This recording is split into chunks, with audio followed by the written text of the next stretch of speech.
¿Cómo les va, queridos amigos? Es un placer de nuevo encontrarlos aquí en este canal. En el día de hoy vamos a hablar de composición de la sangre, ¿sí? Algo general para aquellos que no sepan algunos detalles, otros quizás sepan un poco más, pero les prometo que les va a interesar. Quédense hasta el final porque vamos a ver una imagen muy interesante. Bien, la sangre básicamente es un tejido, ya que está compuesta por células, por un tipo específico de células. Es un tejido conectivo especializado, ¿sí? Dentro de los tejidos conectivos es un tejido conectivo especializado. Podemos dividir en dos partes a la sangre, ¿sí? Por un lado tenemos una parte celular y por otro lado tenemos una parte líquida. La parte celular compone casi la mitad del volumen de la sangre, ¿sí?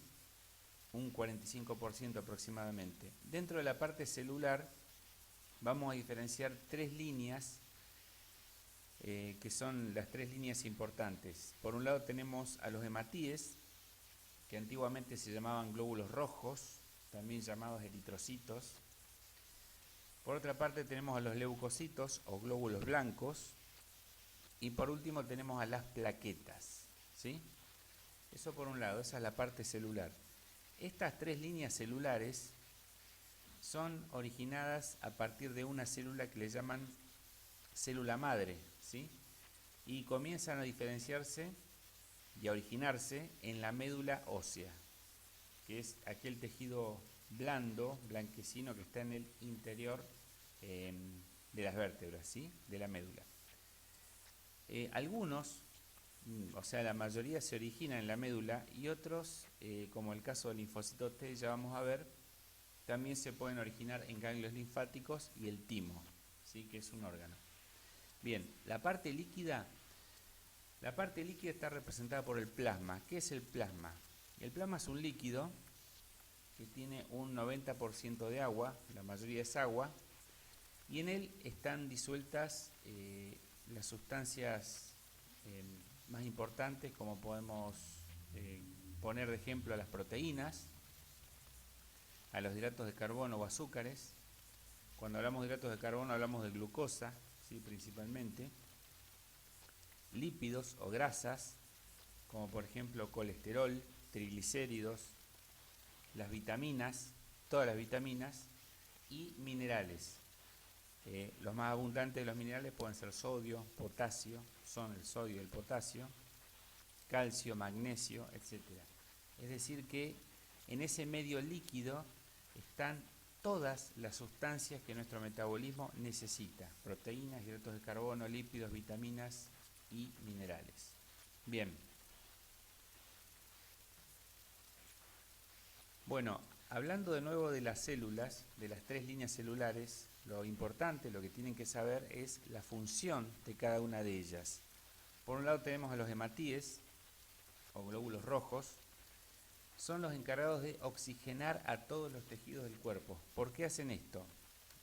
El 90% del hematíe, prácticamente todo el hematíe, recordemos que el hematíe no tiene núcleo, es citoplasma, con una proteína que se llama hemoglobina, ¿sí? La hemoglobina es la proteína que se encarga de captar el oxígeno que respiramos y de llevarlo a través de la circulación sanguínea a todos los tejidos, a todas las células que necesitan de él, ¿sí? Oxigenan todos los tejidos y toman después CO2 o dióxido de carbono, ¿sí? Para expulsarlo.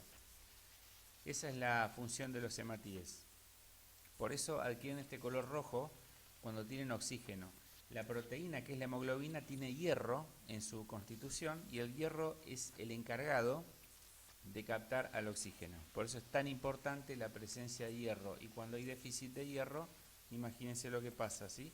Baja la cantidad de hematíes y pueden aparecer cuadros como anemia, ¿sí? Bien. Los hematíes tienen un tiempo de vida más o menos de 120 días, bastante mayor a los leucocitos, que pueden estar entre unas horas y algunos días en circulación, y las plaquetas también, por supuesto. Bien, Con respecto a los leucocitos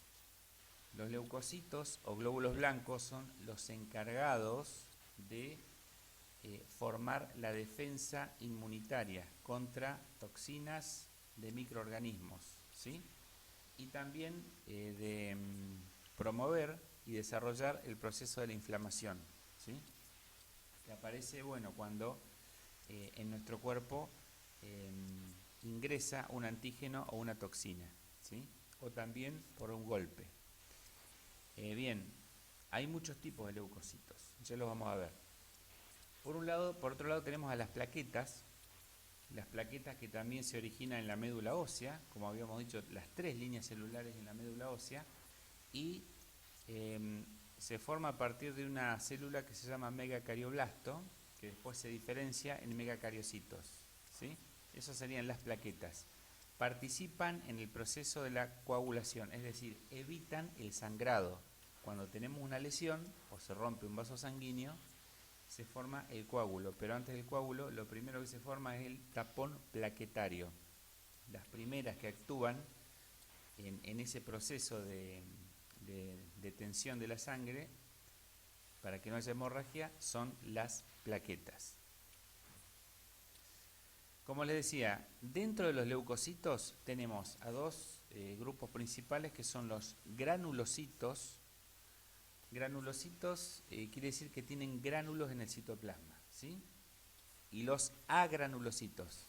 Estos carecen de gránulos en el citoplasma. ¿Qué son los gránulos? Son sustancias que están dentro de unos gránulos justamente, la mayoría son proteínas o enzimas.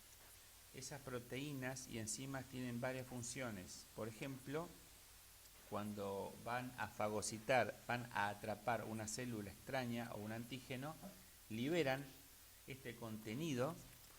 De esa manera las enzimas destruyen al agente invasor, que puede ser un virus, una bacteria, ¿sí? Parásito. Bien, dentro de los granulocitos tenemos a 3 tipos de células. Por un lado los neutrófilos, los basófilos y por último los eosinófilos. ¿En qué se diferencia? Bueno, básicamente en el contenido granular, ¿sí? Hay gránulos específicos para todos, inespecíficos, perdón, y aparte hay algunos que tienen gránulos específicos que son de esa familia. Por ejemplo, los basófilos tienen en el contenido granular sustancias como histamina y heparina, ¿sí? Que son responsables, la heparina por un lado para detener la hemorragia, son anticoagulantes, ¿sí? Y por otro lado la histamina es vasodilatadora. Y después los gránulos específicos básicamente son enzimas y proteínas para destruir y para participar en el proceso de la fagocitosis, ¿sí? Por otro lado tenemos a los agranulocitos. Estos no tienen granulocitos en el citoplasma, son agranulados. Y dentro de esa familia tenemos a los linfocitos y a los monocitos, ¿sí? Los linfocitos tienen dos tipos de... podemos encontrar dos tipos básicamente de linfocitos, los T y los B, ¿sí? Los linfocitos B son los que producen anticuerpos, ¿sí? Ya vamos a hablar más adelante en otro tutorial de inmunología porque no es el objetivo de este tutorial, en el cual hablamos solamente de la composición de la sangre a grandes rasgos. Pero para que ustedes tengan idea, el anticuerpo es aquella proteína que se une a un antígeno con la finalidad de destruir al antígeno y a la célula invasora. Estamos hablando de una bacteria que ingrese a nuestro cuerpo o a un virus, por ejemplo, ¿no? Y tenemos a los linfocitos T por un lado y a los linfocitos B. Los linfocitos T no producen anticuerpos, pero son los que detectan los antígenos extraños, actúan de otra manera, en lo que se llama inmunidad celular. Y los linfocitos B sería la inmunidad humoral, ¿sí? La que está mediada por anticuerpos. Dentro de los linfocitos T también encontramos varios tipos, por ejemplo el TCD4, el TCD8 y los natural killer, como el nombre lo indican, asesinos naturales, actúan directamente para fagocitar, para comer a una célula extraña, ¿sí? Bien. Los monocitos en su función son parecidos a los neutrófilos. Los monocitos también realizan el proceso de fagocitosis y los monocitos cuando van a actuar, tienden a salir de la parte vascular de los vasos y van a los tejidos a ejercer ese tipo de función fagocítica. ¿Sí? Bien. Por último, esta es la imagen prometida. Para que ustedes tengan una idea, vamos a hablar de algunas diferencias entre las células y algunas cantidades en sangre para que tengan idea. ¿Sí? Como pueden ver en el gráfico, en la imagen, hay muchas células, las que están en mayor cantidad, aquí bueno, sería un color medio marrón en la imagen, pero ante la microscopía se puede ver un poco verde o celeste. Las más pequeñas son los hematíes o glóbulos rojos. Fíjense la cantidad, ¿sí? Ganan pero por lejos. Y las más grandes, que aparecen de color celeste, violáceo, son los leucocitos. Y dentro de los leucocitos hay varios tipos, ¿sí? Tenemos, por ejemplo, el neutrófilo que está en la parte superior izquierda. Este es un neutrófilo callado, ¿sí? A diferencia de este neutrófilo que está aquí a la derecha, en la zona central un poco a la derecha.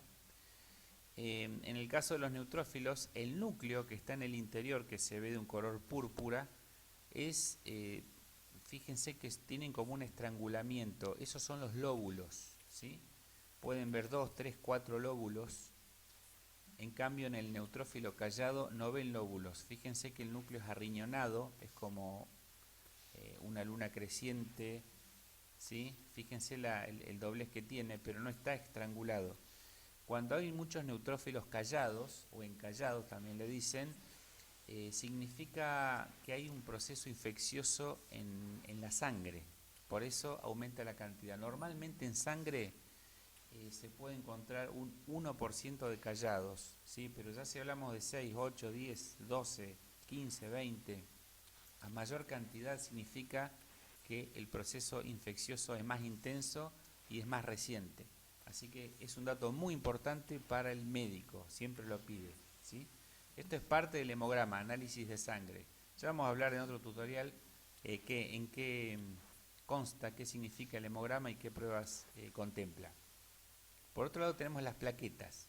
La plaqueta es, bueno, en esta imagen hay una sola plaqueta, es muy pequeña, está al lado de la palabra plaqueta, al lado de la P, es una sola, de color púrpura, y son como, en realidad parece que fuera un pedacito de célula por el tamaño, ¿sí? Así se ven las plaquetas. Por otro lado, como les decía, los hematíes son los que están en mayor cantidad. El eosinófilo está en la parte superior derecha y el citoplasma es anaranjado, ¿sí? Esa es una diferencia. Y el núcleo es bilobulado. Fíjense que tiene dos partes, un lóbulo arriba y otro en la parte inferior. Generalmente el eosinófilo es bilobulado y el citoplasma es anaranjado. Por otro lado tenemos los linfocitos. Fíjense este que está acá, el linfocito. Son más redonditos y una característica del linfocito es que el núcleo no es bilobulado, es bien esférico y ocupa casi todo el citoplasma. Eso es una característica del linfocito, ¿sí?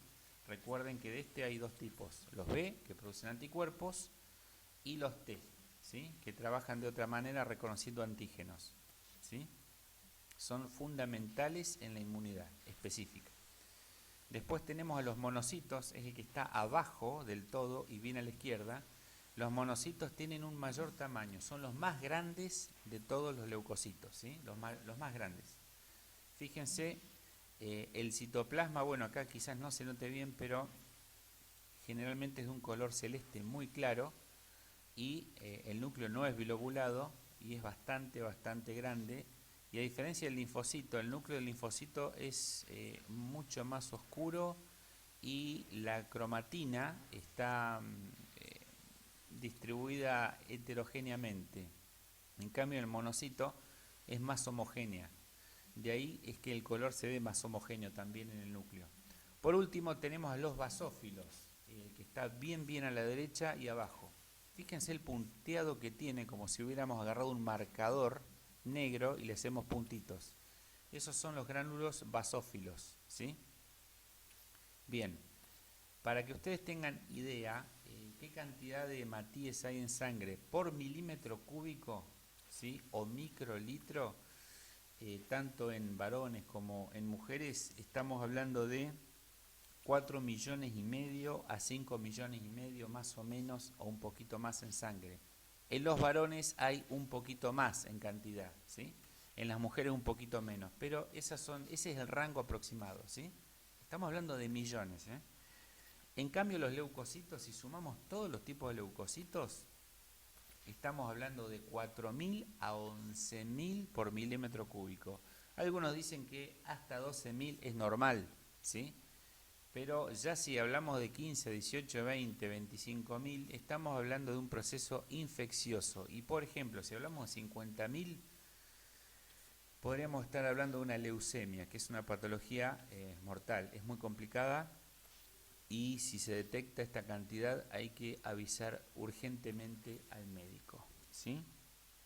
Dentro de los leucocitos, hablando un poquito en porcentaje, los que se encuentran en mayor cantidad son los neutrófilos, ¿sí?